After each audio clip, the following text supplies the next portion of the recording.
Hey everyone, welcome to a new episode of the Red Devils Corner Kick Podcast, a fan podcast dedicated to Manchester United Football Club. As always, like, subscribe, follow, whether you're watching on YouTube, Apple Podcasts, or listening on Apple Podcasts or Spotify. And don't forget to follow on Instagram, TikTok, and X as well. I do apologize for being away for the last couple of days, have been under the weather. I am back today doing the preview for tomorrow's match against Aston Villa. I will also be doing another episode for the women's squad who's facing Tottenham tomorrow as well, as I mentioned in my last episode. It is kind of a dual day for Manchester United with a League Cup quarterfinal against Tottenham for the women's squad, and then the men, and a couple hours after that facing Aston Villa.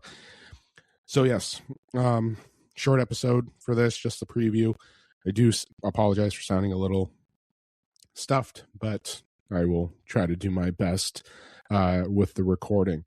So yes, we do have Aston Villa tomorrow. It is an important match. Every match is always important, but we have an important game here. And yes, I'm sure people are going to be mentioning about the results of today's Premier League schedule. Listen, they have a lot of work to do against a very talented Aston Villa side. We are going to be missing at least 6 players going into this game. Mazraoui, at least 6 players were missing. 6 important players were missing tomorrow. Mbeumo, Ahmad, Mazraoui are gone due to AFCON. Maguire, De Ligt, Casemiro are gone. De Ligt and Maguire still out with injury. Casemiro is out due to suspension due to the yellow card that he received on Monday night's match against Bournemouth. So yes, we're out with 6 people, which means a lot of things need to be done tomorrow with the squad. So that means a lot of pressure. So, and obviously this week, going to Bournemouth, news being leaked. Yes, I'm aware of the whole Kobe Mainoo saga and everything going on. With everything going on tomorrow, and yes, the Bruno Fernandes interview as well. Listen, we understand when it's Manchester United, drama is always around the corner. So we know that there's going to be a lot of pressure going into this game. It's not going to be excuses, but a lot of stories going into this game where probably getting blown up more than it should have. We know the Kobe Mainoo saga has been going on all season. We know Amram has made his press conference, and yes, I fully agree with everything Amram has been saying in that press conference, and he has been right. And listen, I'm not going to get into it, but we know what the standards need to be for this club. And going into this game, everyone has to be on that right page. Everyone has to be there. Everyone needs to be ready to go. No holding anything back, no holding grudges. You have to show up and bring everything to the pitch. Now, tomorrow, for me, it's a lot of question marks of what we're going to expect. There's talks of the 4-3-3 going into tomorrow. To me, when I was setting up my lineup, I tried to set up a way of a 4-3-3. I can't do that until I have everyone back, because when you look at a 4-3-3, you're going to be seeing everything change. But like I mentioned on Tuesday's episode, the 4-3-3 has always been discussed with Ruben Amram. It wasn't that he was going to start with it. It's that the fact that when he starts with the 3-4-3, which was his base, during the game, there will be transitions to other formations. So when we look at tomorrow, it's still going to be starting at 3-4-3. That's what I believe. And then you're going to see it throughout the game, different transitions to different formations. So let's say we're doing an attack on like a 3-4-3, or, you want to do a 4-4-2, or you're going to see different transitions of different formations. But the 4-3-3 could be an evolution of the game of what he was talking about growing and getting things ready in the game. But just trying to start out with a 4-3-3 is tough because, we're missing personnel. There's going to be people that are not going to be fit into that system, and you're going to be leaving important players out. So chances are, when you're watching the game, we're probably going to be transitioning into a 4-2-3-1 possibly during that game. We're going to have players in certain positions, move them up, back 4, so on and so forth. So we're going to be looking at that. Excuse me 1 second. Do apologize for that. But yes, there's going to be transitions in different formations while that game is going on. But tomorrow it's still going to be a 3-4-3. They have a lot of things to do tomorrow. Listen, Aston Villa has been playing very well this season. They're in the top 5 of the league. They're scoring goals. They have a very well lineup. So we know what we're going to be facing. We know that they can score. They have Rodgers. They have Watkins. They have Martinez, who United were looking at getting as a potential keeper. So we're going to be seeing a very good side. And right now, as much as what we played well against them in the last couple of seasons, that doesn't matter. What matters is going into this game and being able to control everything. The back three, listen, we're going to be seeing them there. And for me, we're going to have to keep everything the same that it has been. I know Martinez is back. We have players there. I don't think Martinez is fully healthy. Kobe Manu, excuse me.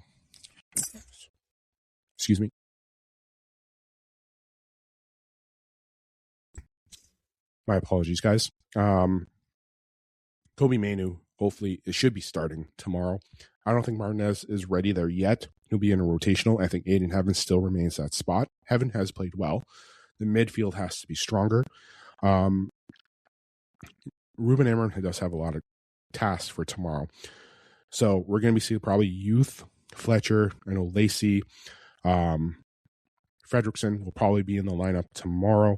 I'm hoping that Sesko is able to start, but we're probably going to look at setting up the system a little bit different with the squad because we have to be able to rotate and have the right pieces to help with the depth. So that's the important thing. But looking at it tomorrow with my squad, I have Lamens, still sticking with the same back three of Euro, Heaven, and Shaw, just because I don't think Leach is ready to go. We may see him earlier on if Shaw is struggling, because I don't think Shaw can keep continuously making to a full 90 minutes. Euro, Heaven, Shaw. Dorgu is going to make the start on the right. You're going to have Manu, Fernandes, and Dolo. I think it's Manu's time to fill in, be that replacement for Casemiro. Nothing against Ugarte, but Ugarte has to come off the bench if he's ready. But I know there's not much trust there from Ruben. But I think this is Manu's point to come in and show. We may have an adjustment at the top three, but I'll just talk with what I'm going with.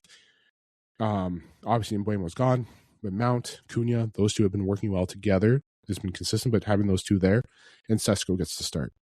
Nothing against Xerxes, but having Sesko back does help.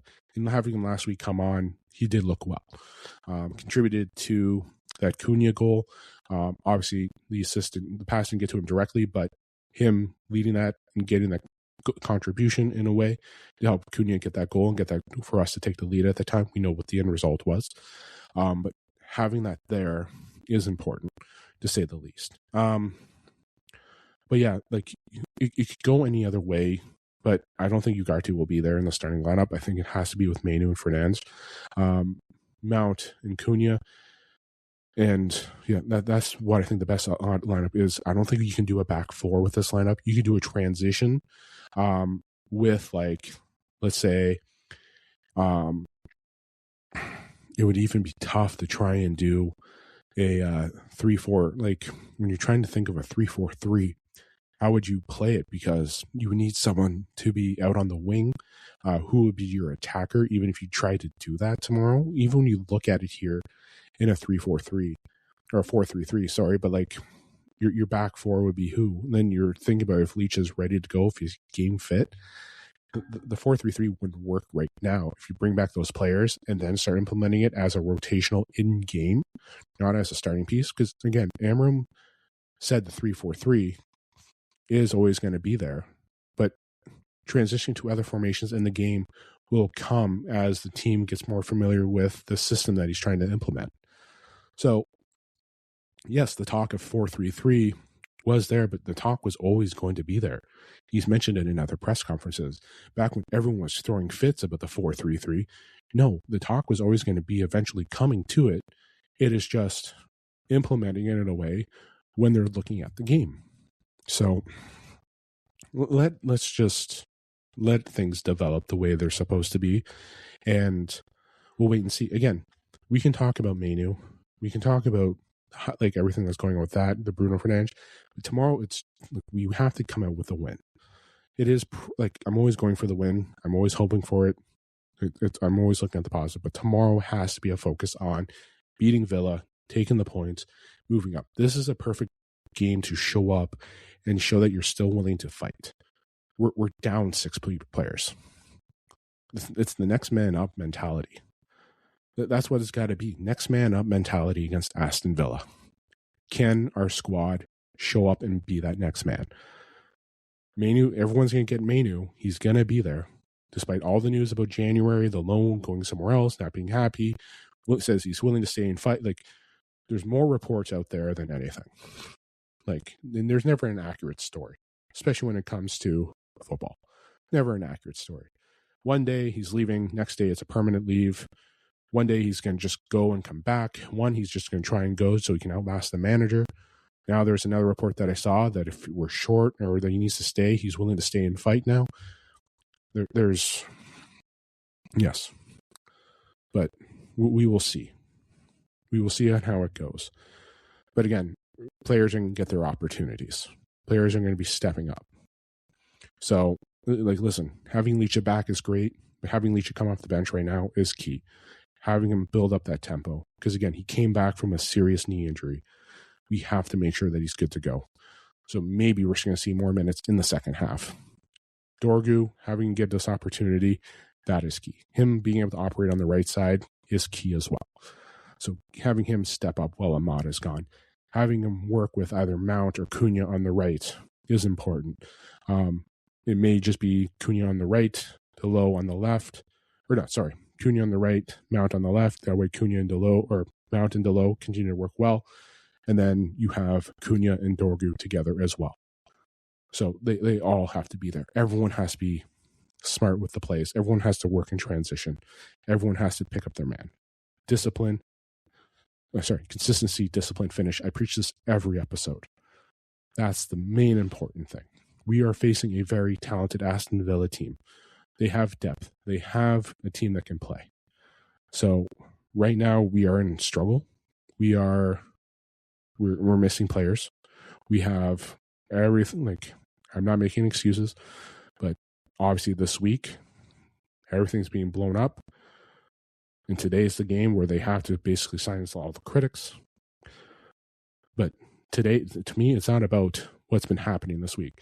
This week, it's about everyone showing up to be those players that we're missing. Replacing Mbuemo, replacing Ahmad, replacing Mazraoui, replacing Delit, Maguire, Casemiro, because we lost those guys. Those are 6 players. Those are 6 depth pieces that we could have for tomorrow, but we don't. So when you're looking at it here, when you're looking at the importance of players, Ugarte having him healthy, Xerxes coming off the bench, looking players like Lacey, Licha, having that there. You can't put all your players on at once and not have any important depth rotational pieces. You have to strategize. So I'm expecting Xerxes coming off the bench, Licha coming off the bench, Ugarte potentially coming off the bench, but you may see Jack Fletcher tomorrow. You're going to possibly see Lacey tomorrow. Excuse me one second, guys.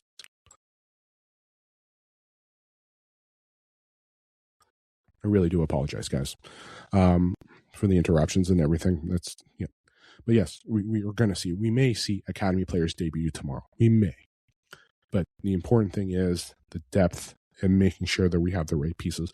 We can't throw all our tools in one handbasket and say, here you go. Hope for the best. Amron's still going to be strategizing and preparing itself.